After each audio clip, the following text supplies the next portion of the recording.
Assalamualaikum warahmatullahi wabarakatuh.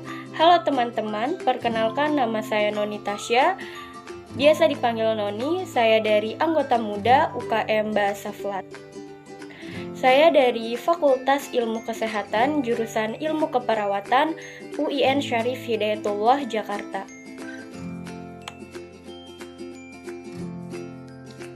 Halo teman-teman, jadi pada video kali ini saya akan menjelaskan secara singkat tentang part of speech. Nah, sebenarnya apa sih yang dimaksud dengan part of speech itu? Jadi, part of speech itu sendiri merupakan bagian-bagian yang paling mendasar dalam pembentukan kalimat dalam bahasa Inggris. Sebelumnya pasti kita sering banget mendengar atau gak asing dengan kata-kata seperti noun, pronoun, verb, dan juga adjective dan sebagainya. Nah, istilah-istilah tersebut sangat penting loh dalam pembuatan atau pembentukan sebuah kalimat. Nah, peranan-peranan penting tersebut dinamai dengan parts of speech. Dan part of speech itu sendiri adalah klasifikasi dari kata-kata yang dikategorikan dari peran dan fungsinya dalam struktur sebuah kalimat.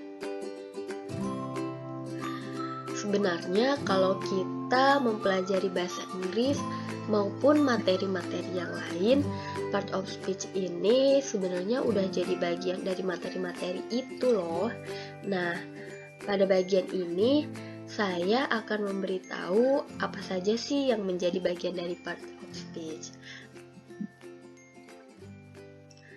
Nah, sekarang kita masuk apa saja sih yang termasuk dalam bagian part of speech ini. Di part of speech ini ada 8 jenis yang terdiri dari yang pertama ada noun atau kata benda, yang kedua ada pronoun atau kata ganti benda atau kata ganti orang, yang ketiga ada verb yaitu kata kerja. Nah, pasti kita nggak asing banget kan sama verb ini. Lalu yang keempat ada adjective atau kata sifat. Lalu yang kelima ada adverb atau kata keterangan. Yang keenam ada preposition atau kata depan. Yang ketujuh ada conjunction atau kata penghubung atau bisa juga sebagai kata sambung. Lalu yang terakhir ada interjection sebagai ungkapan emosi seseorang atau kata seru. Nah, selanjutnya kita akan bahas satu persatu dan telaah satu persatu dari jenis part of speech ini secara singkat. Nah, yang pertama ada noun. Noun ini berfungsi untuk menamai orang, menamai hewan, menamai tempat, menamai benda, maupun ide ataupun konsep. Noun ini dapat juga berbentuk singular ataupun plural maupun jamak. Nah, jadi noun atau kata benda di sini itu baik kata benda yang ada wujudnya maupun tidak ada wujudnya. Contoh dari noun itu ada book, happiness, country, dog, air, table, bag, dan masih banyak lagi. Nah, untuk book sendiri itu dia termasuk pada noun yang ada wujudnya dan juga dapat dihitung atau noun jenis countable. Lalu ada happiness, yaitu termasuk dalam noun atau kata benda yang tidak ada wujudnya dan juga dia nggak bisa dihitung, atau uncountable yang kebalikan dari book ini. Lalu ada country sebagai noun yang jenisnya termasuk umum, dan juga ada dog yaitu untuk noun atau nama hewan sebagai benda hidup, lalu ada air, sama seperti happiness. Air ini tidak bisa dihitung atau tidak juga ada wujudnya. Lalu ada table dan juga bag yang sama seperti book, yaitu dia mempunyai wujudnya dan juga dapat dihitung atau countable. Nah, nama orang juga, misalnya saya mengambil nama Mia. Mia itu kan dia ada orangnya. Nah, dia juga merupakan benda, yaitu sebagai benda hidup. Jadi, nama orang juga termasuk dalam noun. Jadi, pada kata benda itu ada benda hidup, benda mati, benda yang berwujud, maupun benda yang tidak ada wujudnya. Nah, untuk contoh kalimatnya, yang pertama ada I borrow your book. Nah, di sini tuh ada dua noun, yaitu I dan juga your book. Tetapi I di sini itu dia lebih kepada pronoun atau kata ganti orang. Dan juga pada kalimat ini tuh ada noun yang lebih jelas, yaitu book sebagai objek dalam kalimat. Nah, noun juga sebagai fungsinya sebagai kata benda, dia juga berfungsi, dia bisa berfungsi sebagai objek maupun subjek. Contoh yang kedua itu ada this is my dog. Dog itu udah jelas banget dia sebagai benda hidup, nama benda. Lalu contoh yang terakhir ada I live in London. Sama kasusnya seperti yang I borrow your book tadi, di sini I-nya lebih kepada pronoun dan juga London itu sebagai noun yang spesifik atau nama tempat. Nah, untuk part of speech selanjutnya itu ada pronoun atau kata ganti orang maupun kata ganti benda.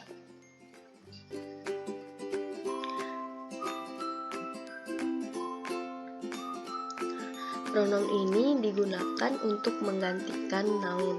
Nah, salah satu itu dari manfaatnya itu adalah untuk menghindari adanya repetisi atau pengulangan penggunaan noun, penggunaan subjek maupun penggunaan objek seperti itu.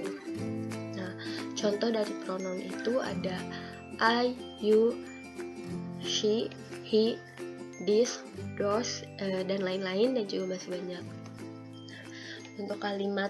Untuk contoh kalimatnya yaitu ada my friend Yeri is a chef.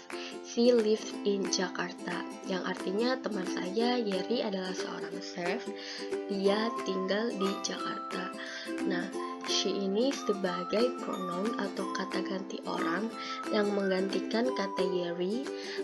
Dia juga bisa menggantikan kata my friends atau bisa juga menggantikan kata chef. Jadi untuk Yeri, untuk my friends dan juga chef, dia nggak usah atau nggak perlu lagi ditulis di kalimat berikutnya. Jadi cukup ditulis oleh she saja sebagai pronoun dalam kalimat ini. Lalu contoh selanjutnya ada I bought you some flowers. It is on the table. Jadi it itu di sini sebagai pronoun yang menggantikan kata atau noun flowers. Flowers itu sebagai objek. Jadi untuk kata flowers gak usah atau gak perlu lagi ditulis di kalimat selanjutnya. Jadi seperti yang tadi saya bilang, tujuan adanya pronoun ini atau manfaatnya ini untuk menghindari adanya pengulangan atau repetisi dari noun, dari penggunaan noun. Jadi untuk flowers tidak usah ditulis lagi di kalimat selanjutnya. Lalu part of speech selanjutnya itu ada verb atau kata kerja yang merupakan tindakan dari subjek dan juga dia menunjukkan suatu peristiwa atau kejadian ataupun keadaan. Nah, contoh dari verb ini ada like, busy, work, write, read, eat, buy, look, dan lain-lain. Nah, untuk contoh kalimatnya itu ada we eat meat every day. Eat di sini sebagai verb atau kata kerja, sedangkan we sebagai subjek dan juga meat sebagai objek. Jadi perlu kita ingat ya, kalimat yang lengkap itu yaitu kalimat yang terdiri dari subjek, dan juga predikat dan juga objek. Dan sebuah kalimat itu dia nggak bakal sempurna kalau di dalamnya itu nggak ada kata kerja. Nah, jadi kata kerja itu salah satu bagian dari part of speech yang punya fungsi yang sangat penting. Lalu contoh selanjutnya ada children like balloons. Like di sini sebagai kata kerja. Lalu contoh berikutnya ada I am busy. Nah, untuk kata kerjanya itu ada busy. Lalu yang selanjutnya ada adjective atau kata sifat. Nah, adjective itu merupakan suatu kata yang digunakan untuk menggambarkan atau menjelaskan kata kerja, noun maupun pronoun. Jadi adjektif juga melekat dengan kata benda atau noun. Umumnya atau biasanya adjektif itu terletak sebelum noun atau pronoun. Nah, untuk contoh dari adjektif itu ada bad, good, nice, beautiful, expensive, dan lain-lain, dan masih banyak dari adjektif ini. Contoh dari adjektif ini. Nah, untuk contoh kalimatnya itu ada Mia is a beautiful girl. Jadi beautiful ini sebagai kata sifat yang menggambarkan Mia. Jadi Mia itu adalah gadis yang cantik. Nah, kan umumnya itu adjektif itu terletak sebelum noun atau pronoun, tetapi sebenarnya adjektif juga dapat diletakkan di akhir kalimat. Nah, contohnya itu kan ada it is a beautiful ring dan juga ada the ring is beautiful. Dua kata yang letak adjektifnya itu berbeda tetapi memiliki makna yang sama, yaitu beautiful yang menggambarkan si kata kerja si noun ini, yaitu si ring, cincin. Lalu ada pun part of speech selanjutnya yaitu ada adverb. Nah, adverb ini biasanya digunakan untuk menggambarkan atau menjelaskan kata kerja atau verb, kata sifat atau adjektif maupun adverb lainnya. Dan juga perlu diingat kalau adverb ini tidak pernah menggambarkan atau menjelaskan kata benda atau noun. Dan juga ada beberapa jenis dari adverb ini. Yang pertama ada adverb of time, yang kedua ada adverb of manner, yang ketiga ada adverb of degree, yang keempat ada adverb of modality, yang kelima ada adverb of frequency, yang keenam ada adverb of place, dan juga yang terakhir ada adverb of occurs. Nah, contoh dari adverb itu ada tomorrow, quickly, dan juga always. Nah, tomorrow sendiri dia termasuk pada adverb jenis adverb of time, quickly termasuk pada adverb of manner, dan juga always termasuk pada adverb of frequency. Sebenarnya adverb ini masih banyak banget contohnya, apalagi contoh dari setiap jenis-jenisnya ini. Nah, adverb itu umumnya kebanyakan yang berakhiran ly, ly. Tapi sebenarnya adverb yang banyak digunakan itu selain adverb of time itu yaitu adverb of manner, yaitu yang berakhiran ly, ly. Jadi secara umum kita mengkategorikan adverb itu yang berakhiran ly, tetapi tidak selamanya atau tidak selalu adverb itu berakhiran ly. Contohnya seperti pada kalimat I will eat pizza tomorrow. Nah, tomorrow di sini dia sebagai adverb, yaitu adverb of time yang sebagai kata keterangan waktu. Lalu selanjutnya ada my dad never speaks lonely. Nah, lonely ini termasuk pada adverb of manner yang ada berakhiran ly. Dan juga contoh yang terakhir ada I run quickly. Nah, quickly ini sama seperti lonely pada yang termasuk pada jenis adverb of manner, yaitu adverb yang berakhiran ly. Nah, lalu ada part of speech. Nah, part of speech selanjutnya adalah preposition atau kata depan.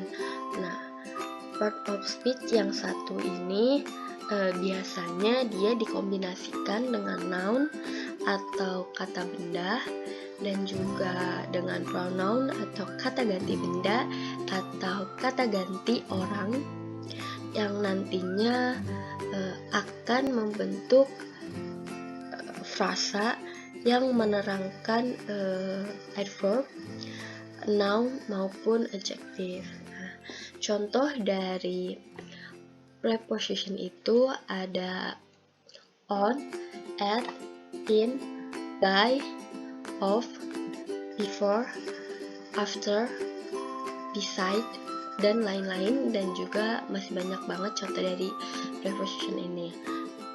Nah, untuk contoh kalimatnya yaitu yang pertama ada the book is beside the clock, atau buku itu berada di sebelah jam. Nah, beside itu sebagai preposition dalam kalimat tersebut yang dia menerangkan letak dari si the clock atau the book ini.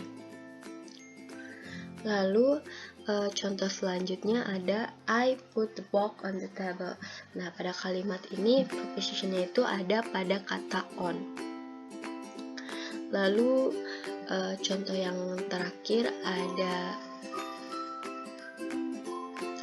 I passed my holiday at Bali. Jadi aku menghabiskan liburanku di Bali. Jadi at Bali.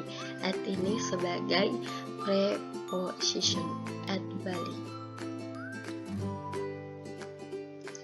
Lalu part of speech selanjutnya yaitu ada conjunction atau konjungsi atau kata penghubung atau kata sambung. Pasti kita juga nggak asing dengan conjunction atau konjungsi.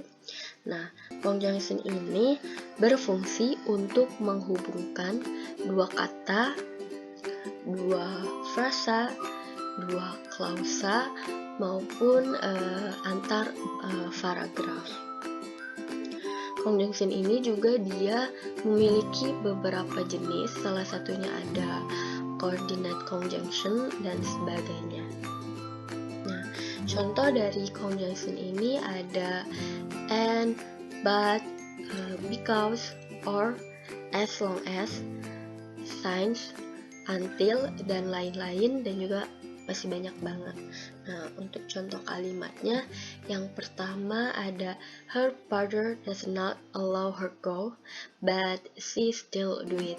Nah, untuk kalimat yaitu her father does not allow her go dan juga she still do it merupakan klausa. Jadi but di sini tuh dia sebagai conjunction yang menghubungkan dua klausa. Lalu contoh selanjutnya ada I will attend Nisa and Jamie wedding. Jadi conjunction di sini yaitu and, dia yang menghubungkan dua kata yaitu Nisa dan Jamie. Jadi sekali lagi fungsi dari conjunction itu dia kata penghubung dari dua kata atau dua frasa maupun dua klausa atau bisa juga antar dua paragraf. Nah, Dan juga ada part of speech yang terakhir, yaitu ada interjection. Nah, jenis part of speech yang satu ini digunakan untuk mengekspresikan tingkat emosi dari seseorang. Nah, bisa juga interjection itu digunakan untuk seorang menyuruh atau untuk mengungkapkan suatu kesedihan, mengungkapkan suatu kebahagiaan, kekesalan, kekaguman, atau bisa juga untuk seorang mencari perhatian dari seseorang. Nah, contoh dari interjection itu ada oops, look, oops, amazing, dan juga masih banyak lagi. Nah, untuk contoh kalimatnya itu yang pertama ada oops, I made mistakes. Kayak oops, aku keliru, atau oops, aku membuat kesalahan. Jadi dia menggambarkan suatu kekagetan. Dan juga contoh selanjutnya ada wow, that's amazing. Wow, keren. Nah, itu kayak seorang yang mengungkapkan suatu kekaguman. Dan juga yang terakhir ada hey, look at me. Hey, look at me. Hai, lihat saya. Jadi kayak dia itu sedang mencari perhatian. Nah, sekian dari saya. Ini merupakan bagian terakhir dari part of speech ini. Nah, semoga penjelasan yang saya berikan dapat bermanfaat, dan juga mohon maaf jika adanya kesalahan. Terima kasih banyak untuk yang sudah menonton. Thank you so much. Terima kasih banyak. Wassalamualaikum warahmatullahi wabarakatuh.